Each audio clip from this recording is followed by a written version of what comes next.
Hi, my name is Miss Caitlin, and I wanted to read a book to you that's close to my heart. It's called You Are Special by Max Lucado. My mom used to read this book to me when I was little, so I was really excited to be able to find it. Alright, here we go. The Wimmicks were small wooden people. All of the wooden people were carved by a wood carver named Eli. His workshop sat on a hill overlooking the village. Each Wimmick was different. Some had big noses, others had large eyes. Some were tall, others were short. Some wore hats and others wore coats, but all were made by the same carver, and all lived in the village.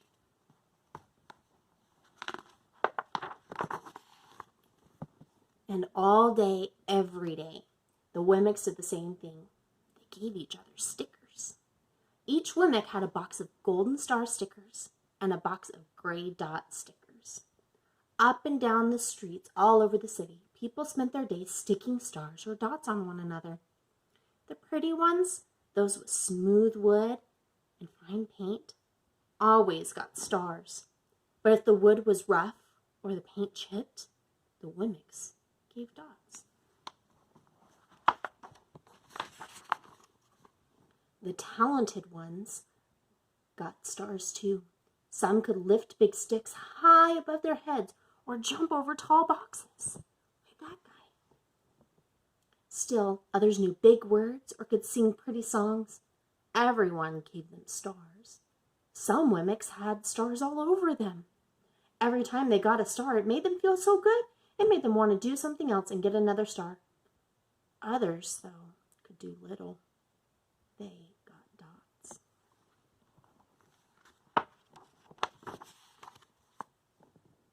Punchinello was one of those. He tried to jump high like the others, but he always fell. And when he fell, the others would gather around and give him dots. Sometimes when he fell, his wood got scratched, and the people would give him more dots. Then when he would try to explain why he fell, he would say something silly, and the Wimmicks would give him more dots. After a while, he had so many dots that he didn't want to go outside. He was afraid he would do something dumb, such as forget his hat or step in the water. And then the people would give him another dot. In fact, he had so many gray dots, some people would come up and give him more for no reason at all. He deserves lots of dots, the wooden people would agree with one another. He's not a good wooden person. After a while, Punchinello believed them.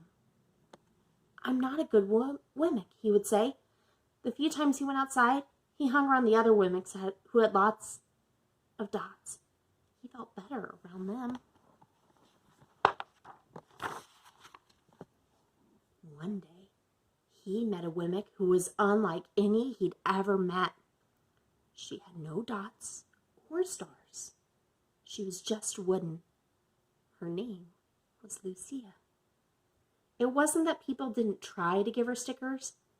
It's just that the stickers didn't stick. Some of the Wimmicks admired Lucia for having no dots. They would run up and give her a star, but it would fall off. Others would look down on her for having no stars and try to give her a dot, but it wouldn't stay either.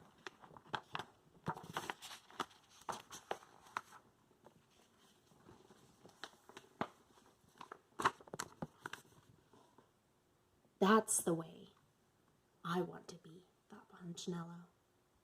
I don't want anyone's marks. So he asked the stickerless Wimmick how she did it. It's easy, Lucia replied. Every day I go to see Eli. Eli? Yes, Eli, the wood carver. I sit in the workshop with him. Why? Why don't you find out for yourself? Go up the hill. He's there. And with that, the Wimmick who had no stickers turned and skipped away. But will he want to see me? Punchinello cried out. Lucia didn't hear, so Punchinello went home. He sat near a window and watched the wooden people as they scurried around, giving each other stars and dots. It not right, he muttered to himself, and he decided to go see Eli.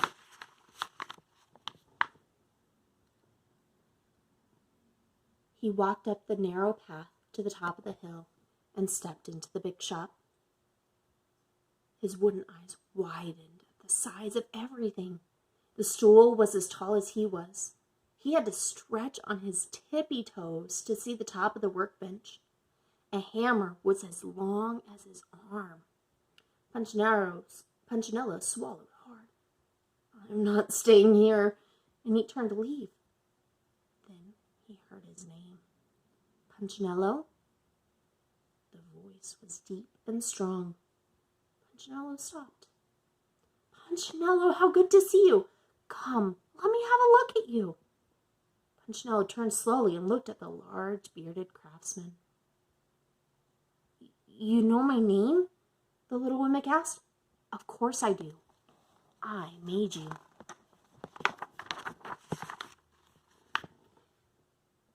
Eli stooped to pick up Punchinello and set him on the bench. The maker spoke thoughtfully as he looked at the gray dots. "Looks like you've been given some bad marks." "I didn't mean to, Eli. I really tried hard." "You don't have to defend yourself to me, child. I don't care what the other Wimmicks think." "You don't?" "No, and you shouldn't either. Who are they to give you stars or dots? They're Wimmicks just like you. What they think doesn't matter, Punchinello.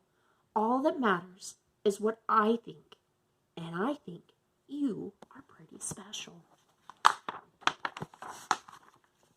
Punchinello laughed. "Me? Special? Why? I can't walk fast. I can't jump. My paint is peeling. Why do I matter to you?" Eli looked at Punchinello, put his hands on those small wooden shoulders, and spoke very slowly.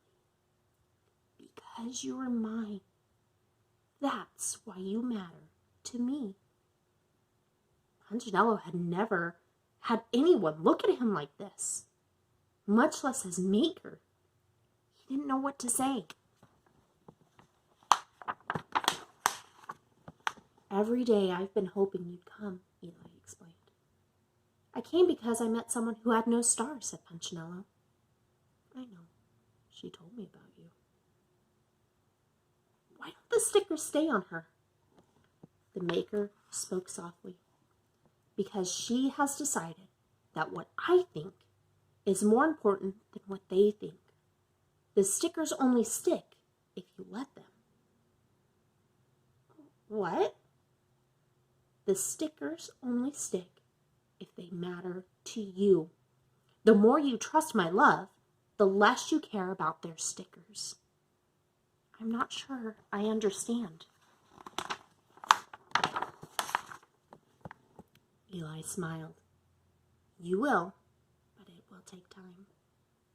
You've got a lot of marks. For now, just come to see me every day, and let me remind you how much I care." Eli lifted Punchinello off the bench and set him on the ground. "Remember," Eli said as the Wemmick walked out the door, "you are special because I made you, and I don't make mistakes." Punchinello didn't stop, but in his heart he thought, "I think he really means it." And when he did, a dot fell on to the ground.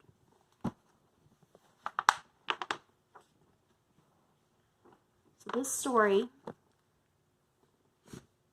like I said, is just something that's near and dear to my heart.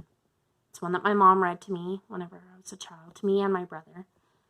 And the author is one that is a Christian author. And it's supposed to be a reminder that we are special to our Heavenly Father. He loves us. He cares about us.